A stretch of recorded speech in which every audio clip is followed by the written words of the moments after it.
मेरा नाम अंजलि है। मेरी उम्र 55 साल है। बचपन में ही मेरे पापा का देहांत हो गया था और मेरी माँ दाई का काम करती थी। हमारे गांव में जो भी औरत गर्भवती होती थी वो माँ से ही अपना केस कराती थी। मेरी माँ अपने काम की वजह से पूरे गांव में मशहूर थी। जब मैं बच्ची थी तो मेरी माँ मुझे इन कामों से दूर रखती थी। गांव में कोई भी केस के ऊपर कोई भी बात करने के लिए आता था तो मेरी मम्मी उन्हें मेरे सामने बात करने से मना कर दिया करती थी। मेरी माँ जो पैसे कमाती उससे घर का खर्चा बहुत मुश्किल से चलता था। उनके पास पैसे नहीं थे मुझे पढ़ाने के लिए, इसीलिए उन्होंने मुझे स्कूल में नहीं पढ़ाया। मैं जब बच्चों को स्कूल जाते देखती तो मेरे दिल में एक छोटी सी ख्वाहिश पैदा होती कि काश मैं भी स्कूल जाया करती। लेकिन मेरी माँ के पास इतने पैसे नहीं थे कि वो मुझे स्कूल में एडमिशन दिलवा सके। वो जो काम करती थी उससे बहुत मुश्किल से घर का खर्चा पूरा होता था। जब मैं बड़ी हुई तो मेरी माँ मुझे अपने साथ ले जाया करती थी। गांव वाले जिस तरह का व्यवहार माँ और मेरे साथ करते थे मुझे बहुत ज़्यादा दुख होता था। हम लोगों को तो जैसे अछूत की बीमारी थी, लोग हमारे पास आने से कतराते थे। मैं हमेशा माँ से कहती कि ये कौन सा काम है माँ जो तुम करती हो, इससे बेहतर है कि भूखे मर जाएं। लेकिन माँ मुझे हमेशा डांट देती और कहती कि भगवान का शुक्र अदा करना चाहिए। मैंने माँ से कह दिया था कि अब मैं आपके साथ कहीं नहीं जाया करूँगी। आपको करना है तो ये काम आप करो, लेकिन मैं ये काम नहीं करूँगी। कई बार मैंने माँ से इन बातों पर मार भी खाई, लेकिन हमारी माँ का कहना यही था कि ये हमारी बहुत पुरानी पीढ़ी चलती आ रही है। मेरी माँ और दादियों ने भी यही काम किया था, अब मैं कर रही हूँ और इसके बाद तुम्हें भी यही काम करना है। लेकिन मेरे ख्वाब बहुत अलग थे। मैं कम से कम दाई तो बनना नहीं चाहती थी। अब माँ मुझे ज़बरदस्ती काम पर ले जाया करती थी और मुझसे मदद लेती। मुझे इस काम से नफ़रत होने लगी। मुझे ये काम बिल्कुल भी पसंद नहीं था। मैं घर आती और आकर रोने लगती और माँ से कहती कि ये काम अच्छा नहीं है, मुझे ये काम नहीं करना, मुझे किसी के घर पर काम करवा दो। लेकिन मैं दाई नहीं बनना चाहती। लेकिन माँ की तो जैसे शान के खिलाफ था। वो ये बात सुनकर भड़क जाती और कहती, अब तुम लोगों के घर जाकर काम करोगी और हमारी इज्जत का क्या। माँ की ये बात सुनकर मेरी तो हैरत की इंतहा नहीं रहती।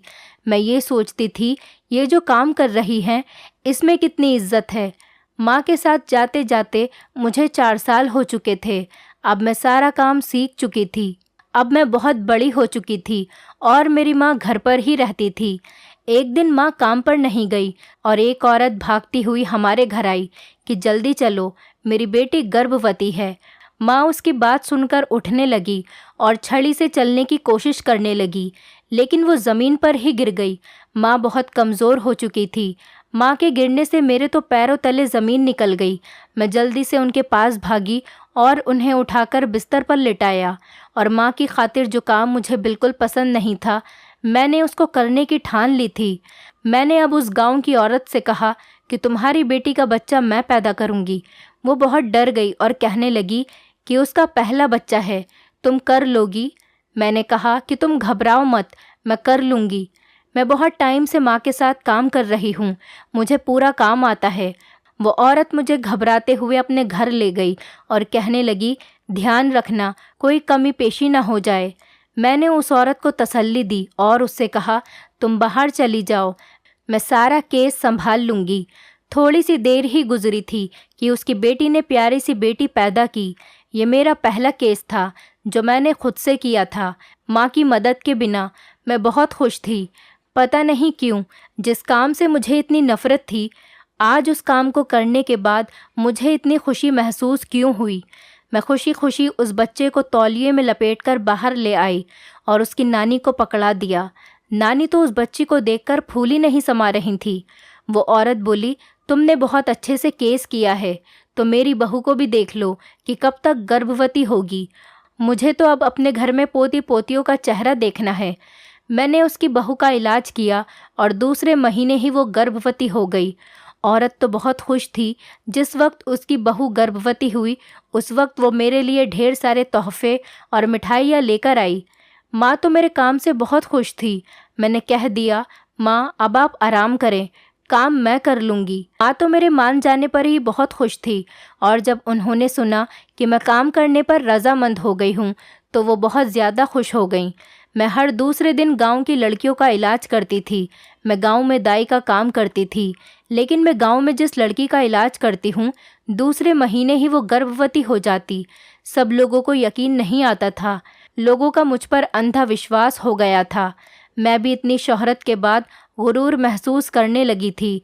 इस काम में बहुत मशहूर हो गई थी और बहुत दौलत भी कमाने लगी थी। एक दिन केस करने के बाद ढेर सारे पैसे लेकर मैं घर आ रही थी कि रास्ते में मुझे फलों की दुकान नज़र आई। मैंने सोचा कि माँ के लिए कुछ फल ही ले चलूँ। मैंने माँ के लिए बहुत सारे फल लिए और घर पहुँची। घर का दरवाज़ा थोड़ा सा खुला हुआ था।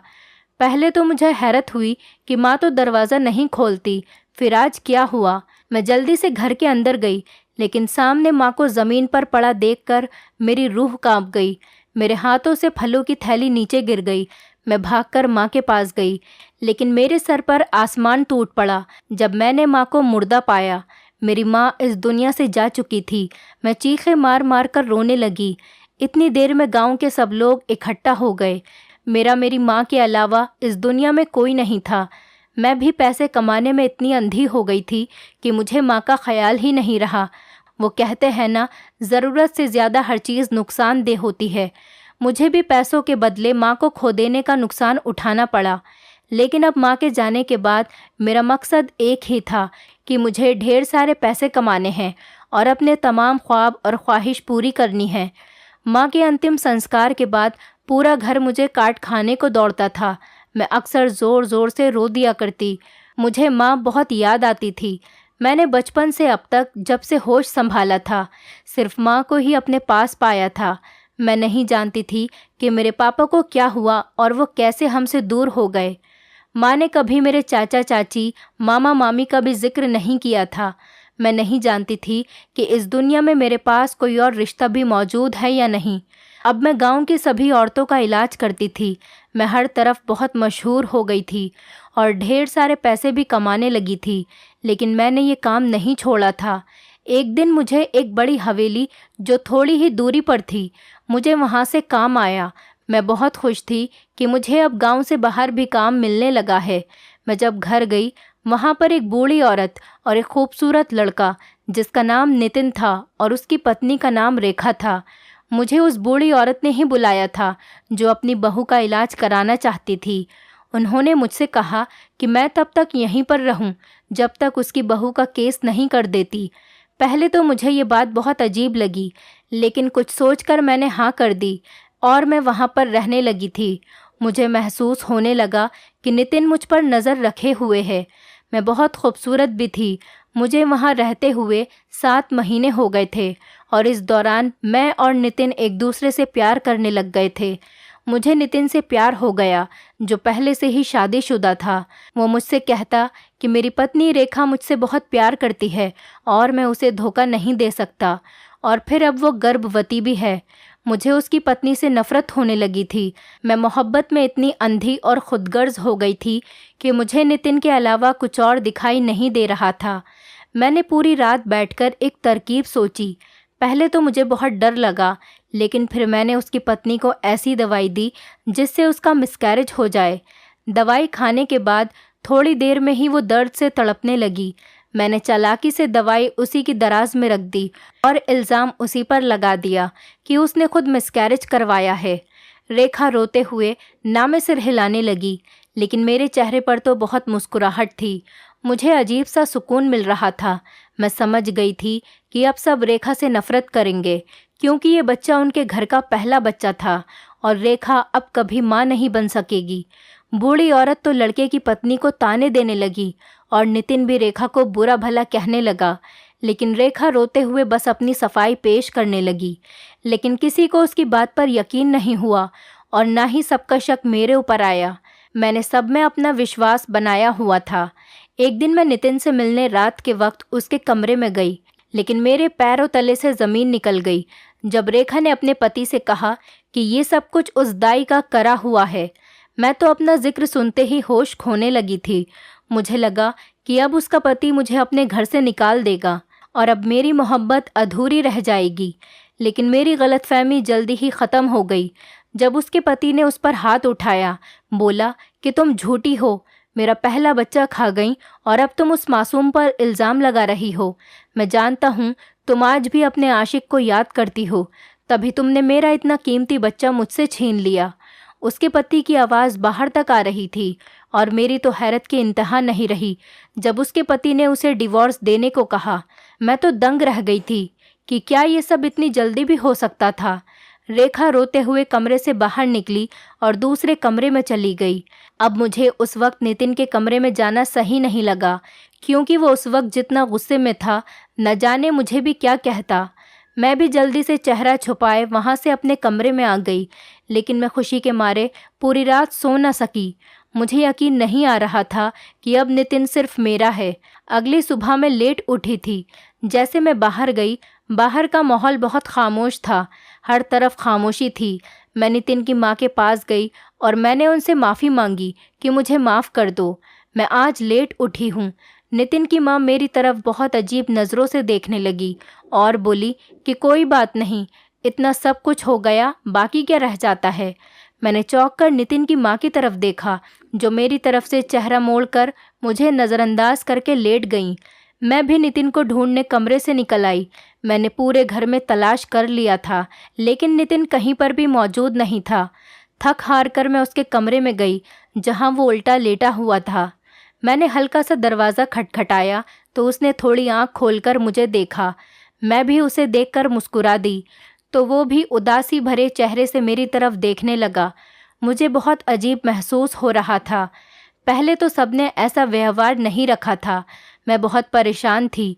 मैं अभी नितिन की तरफ देख ही रही थी कि उसने मुंह मोड़ लिया और कहने लगा कि जाते हुए दरवाज़ा बंद करके जाना। मैंने सोचा कि परेशान होगा, इसीलिए ऐसा कर रहा है। मैं फिर उसकी परेशानी समझते हुए दरवाज़ा बंद करके बाहर आ गई। एक ही दिन में मुझे समझ आ गई थी कि उसकी पत्नी अब इस घर से जा चुकी है और इस पूरे घर पर अब सिर्फ मेरा राज है।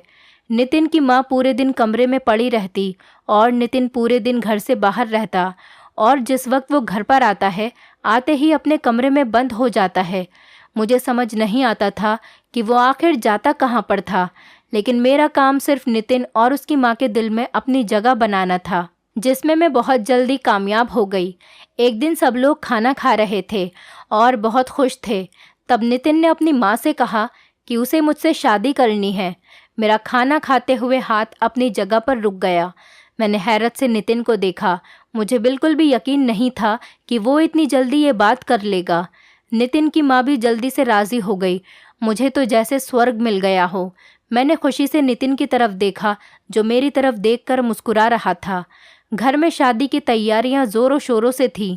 यकीन नहीं हो रहा था कि मेरी भी ऐसी शादी हो सकती थी। मैं बहुत खुश थी और फिर मेरी शादी का दिन भी आ गया। मेरा पति मुझसे बहुत प्यार करता था। उसने मुझसे वादा किया था और मुझसे शादी कर ली। लेकिन जैसे ही शादी के 2 महीने गुजरे, मेरी सास ने कहना शुरू कर दिया कि अब उन्हें पोते पोतियों का चेहरा देखना है। मैं सास की बात पर शर्मा जाती। मेरा पति भी मुझे अक्सर छेड़ता और कहता, डॉक्टर को दिखा देते हैं। मैं भी राज़ी हो गई। मैं खुद दाई थी, पर किसी ने मुझे अपना मुआयना करने नहीं दिया था। मैं डॉक्टर के पास गई। डॉक्टर ने मेरा चेकअप करके जो बताया, मेरी तो जान ही निकल गई।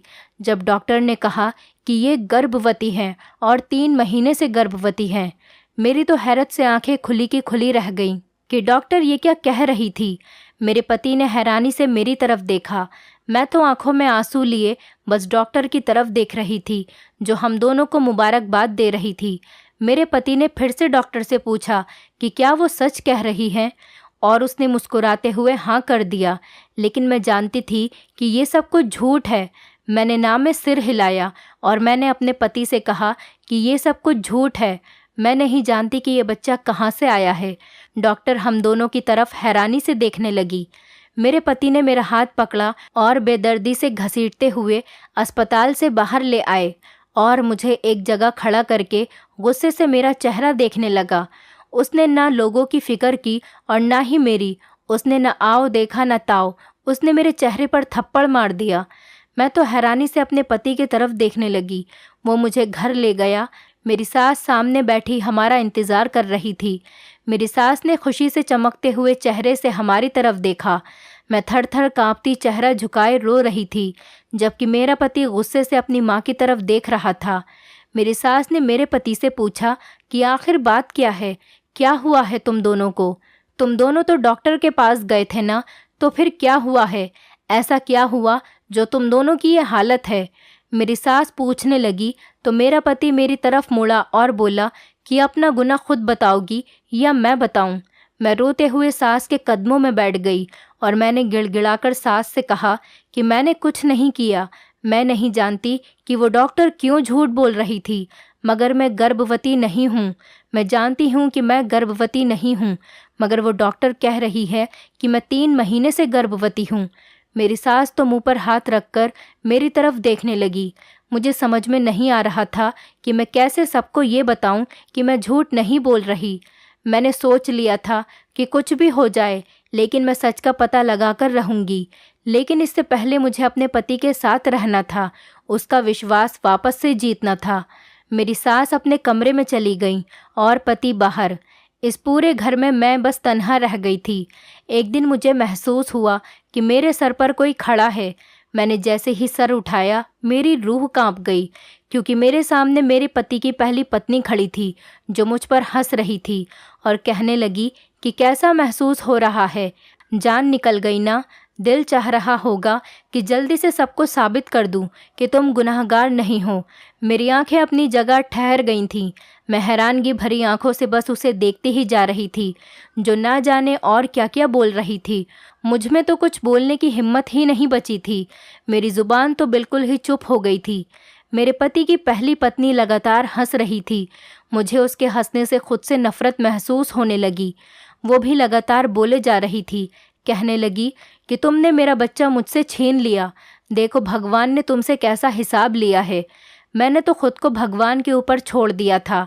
मैं तो यहाँ अपना सामान लेने आई थी, लेकिन तुम्हारी हालत देखकर मुझे तुम पर तरस आ रहा है। तुमने न सिर्फ एक बच्चे की जान ली, बल्कि मेरा हंसता बसता घर भी तोड़ दिया। दूसरों की खुशियों पर अपने घर नहीं बनाए जाते। मेरे पति की पहली पत्नी जा चुकी थी। मैं बेजान कदमों से आगे बढ़ी और अपने कमरे में बंद हो गई। सारा दिन रोने के बाद मुझे होश आया कि मैं कितना बड़ा पाप कर चुकी हूँ, लेकिन मैं अब कुछ नहीं कर सकती थी। मैंने सोच लिया था कि मैं इस घर से हमेशा हमेशा के लिए चली जाऊंगी, लेकिन शायद अभी मेरे पाप की सज़ा बाकी थी। तभी रात के वक्त मेरे पति की चीखने चिल्लाने की आवाज़ आने लगी। मैं डर की वजह से जल्दी से बाहर निकली। वहाँ पर बहुत सारे लड़के थे। मैं तो हैरान हो गई कि ये सब क्या हो रहा है। मेरे पति ने इशारे से मुझे अपने पास बुलाया और जब मैं उनके पास गई तो उन्होंने मुझसे कहा कि ये सब मेरे दोस्त हैं और आज तुम्हें इनके साथ रहना है। पति की बात सुनकर मेरे रोंगटे खड़े हो गए। मैंने बेयकीनी से अपनी पति की तरफ देखा। वो ऐसा कैसे कह सकता है? आज उसे अपनी इज्जत का भी ख्याल नहीं था। मैं रोते हुए नामे सिर हिलाने लगी। मैं बोली कि मैं ऐसा नहीं करूँगी। मैं तुम्हारी पत्नी हूँ, तुम्हारे घर की इज्जत हूँ। ये सुनकर वो ज़ोर ज़ोर से बोलने लगा और कहने लगा, कौन सी इज्जत जो तुम कब की नीलाम कर चुकी हो? मैं तो हैरान थी कि आखिर मेरा पति ये सब कैसे कर सकता है। मैं चुपचाप आंसू बहाती रही, लेकिन मैंने ये सोच लिया था कि मैं ये घिनौनी हरकत नहीं करूँगी। मैंने अपने पति को हिम्मत से जवाब दिया और कहा कि मैंने ऐसा कुछ नहीं करा। मैं बेकसूर हूँ, मेरा कोई कसूर नहीं है। मैं नहीं जानती कि वो डॉक्टर क्यों झूठ बोल रही थी, लेकिन तुम मुझे ऐसी सज़ा नहीं दे सकते। मेरा यकीन करो। मैं उसे काफ़ी यकीन दिलाती रही, लेकिन वो नहीं माना।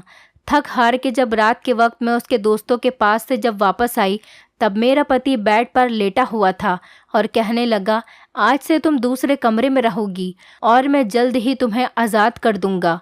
लेकिन तब तक मैं जो कहूँगा तुम्हें वही सब करना होगा, अगर तुम्हें इस घर में रहना है तो। और अगर तुम चाहो तो तुम अभी भी जा सकती हो। मैं कहाँ जाती? मेरा तो कोई ठिकाना ही नहीं रहा था। पति के पीछे लगकर मैं अपना गांव वाला घर भी बेच चुकी थी। अब जाती भी तो कहाँ? मजबूरन मुझे अपने पति की बात माननी पड़ी। मैं दूसरे वाले कमरे में जाकर लेट गई। अगली सुबह मेरे लिए किसी कयामत से कम नहीं थी, जब 2 लड़के आए और बोले कि ये हमारी पत्नी रह चुकी है। मैं तो दंग थी कि ये सब मेरे साथ हो क्या रहा है। मैं तो इन लड़कों को जानती तक नहीं थी, और वो कहाँ से आए थे और कौन थे, और ये सब कौन करवा रहा था। मेरा पहला शक मेरे पति की पहली पत्नी पर गया। मैं जानती थी कि इन सब में उसी का हाथ है। मुझे उस औरत से नफरत होने लगी थी, लेकिन इस वक्त मैं कुछ नहीं कर सकती थी। मेरे पति ने नफरत भरी निगाहों से मेरी तरफ देखा और बोले कि ये सब तुम्हारे पहले पति हैं, तुम चाहो तो इनके साथ जा सकती हो। मैंने आंखें बंद कर लीं और रोते हुए घर से निकल गई। अब मेरे पास वृद्धाश्रम में रहने के अलावा कोई दूसरा रास्ता नहीं था। मैं घर से सीधा वृद्धाश्रम चली गई और वहीं पर रहने लगी। मुझे वहाँ रहते हुए 4 साल हो चुके थे। मेरी वहाँ पर सबसे अच्छी बातचीत हो गई थी। अगर कोई मुझसे वृद्धाश्रम आने की वजह पूछता तो मैं झूठ मूठ कहानी सुना देती। एक दिन एक जवान सी लड़की, जिसका पति उसे वहाँ पर छोड़ गया था और ख़ुद पता नहीं कहाँ चला गया था। लड़की बहुत रोती, लेकिन उसे हौसला देने वाला कोई नहीं था। वो लड़की दिन रात रोती रहती। जिस वक्त वो लड़की वृद्धाश्रम में आई थी वो बहुत मोटी थी और फिर अचानक वो पतली होती चली गई। उसकी आंखों के नीचे गड्ढे पड़ गए थे। मुझे उसमें अपना आप नज़र आ रहा था। मैं अक्सर उसके पास बैठकर बातें करती। मुझे सुनकर बहुत दुख होता कि उस लड़की के माता पिता इस दुनिया में नहीं थे और उसके बच्चे ना होने की वजह से और उसका पति उसे यहाँ छोड़कर चला गया था। एक दिन मुझे उसके जिस्म में कुछ हरकत महसूस हुई तो मैंने वहाँ के ऑनर से बात की कि मैं पहले दाई का काम किया करती थी। मैंने ऑनर की परमिशन से जब उसका चेकअप किया तो मेरी खुशी की इंतहा नहीं रही जब मैंने देखा कि वो गर्भवती है। मैंने जब उसे खुशी की यह खबर सुनाई तो वो बेयकीनी से मेरी तरफ देखने लगी और बोली, क्या तुम सच कह रही हो? मैंने उससे कहा कि हाँ, मैं सच कह रही हूँ, तुम गर्भवती हो। उसकी तो खुशी का कोई ठिकाना ही नहीं था। वो जल्दी से ऑनर के पास गई और बोली कि मुझे अपने पति को फ़ोन करना है, और उन्होंने परमिशन दे दी। उसने जैसे ही अपने पति को फ़ोन करके बताया तो उसका पति उसकी सास के साथ वृद्धाश्रम आया और उस लड़की को अपने साथ ले गया। मुझे बहुत खुशी थी कि मैं किसी के काम आ गई। मेरे कंधों पर से बोझ उतर गया था। एक बच्चे की जान मैंने अपने हाथों से ली थी तो दूसरी अब मैंने एक मासूम बच्चे की जान बचा ली थी। मेरा ऐसा करने के बाद मैं अब हर वक्त भगवान की प्रार्थना में लगी रहती। पूजा पाठ में रोज़ किया करती थी। वृद्धाश्रम में ही मेरे 3 साल और गुजर गए। अब तो मैंने अपने नसीब का लिखा मान लिया था। मुझे हैरानी थी जो मुझे भगवान ने दिया था। शायद मेरी अच्छाइयों का पल्ला भारी हो गया था। मेरे किए की सज़ा मुझे बहुत अच्छी तरह से मिल चुकी थी। मेरे पति के लिए मेरे दिल से मोहब्बत कभी ख़त्म नहीं हुई, लेकिन मैं अब ज़्यादातर उसे सोचती नहीं। मैंने सोच लिया था कि जो होता है अच्छे के लिए होता है। यही मेरा नसीब था। वृद्धाश्रम में जिसको मेरी मदद की ज़रूरत होती है उसकी मदद मैं ज़रूर करती। बहुत सी गर्भवती औरतें वहाँ आती जिनका केस मैं ही किया करती थी और बहुत सी जानें मैंने बचा ली। हर एक को मुझ पर अंधा विश्वास हो गया था, लेकिन मैं ये काम बिल्कुल फ्री में किया करती थी। अब मुझे पैसों का लालच नहीं था, मुझे बस अपने भगवान को राज़ी करना था।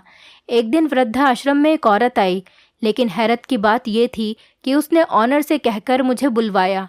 मुझे हैरत थी कि मुझसे मिलने कौन आ सकता है जिसने मुझे बुलाया हो, या फिर मुझे वो जानता हो। और वो औरत मुझे अपने साथ अपने रूम में ले गई तो अपने सामने खड़े 2 लोगों को देखकर मेरी सांस बंद होने लगी, क्योंकि मेरे सामने मेरा पति और उसकी पहली पत्नी खड़े थे। दोनों मुझे देखकर मुस्कुराने लगे। मेरी आंखों में आंसू बह रहे थे। मेरे पति की पहली पत्नी मेरे पास आई और मुझे गले से लगा लिया और बोली, मैं तुमसे माफ़ी मांगने आई हूँ। मैं हैरान थी कि माफ़ी किस बात की। मेरे पति ने कहा कि बाकी बातें बाद में होंगी, लेकिन तुम्हें पहले हमारे साथ हमारे घर चलना होगा। लेकिन मैं अब कहीं नहीं जाना चाहती थी। मैंने साफ साफ मना कर दिया और बोली कि मैं यहाँ ठीक हूँ, मैं यहाँ पर खुश हूँ और मुतमईन हूँ। मेरी बात पर मेरे पति की आंखें भर आईं और बोला कि तुम घर नहीं जाओगी तो मैं तुमसे माफ़ी कैसे मांगूंगा। मैं तो हैरान थी कि ये दोनों किस बात की माफ़ी मांग रहे हैं। मैंने अपने पति की तरफ हैरत से देखा और कहा कि तुम्हें किस बात की माफ़ी चाहिए। तो मेरे पति ने कहा कि पहले तुम घर चलो, फिर हम तुम्हें सब कुछ बताते हैं।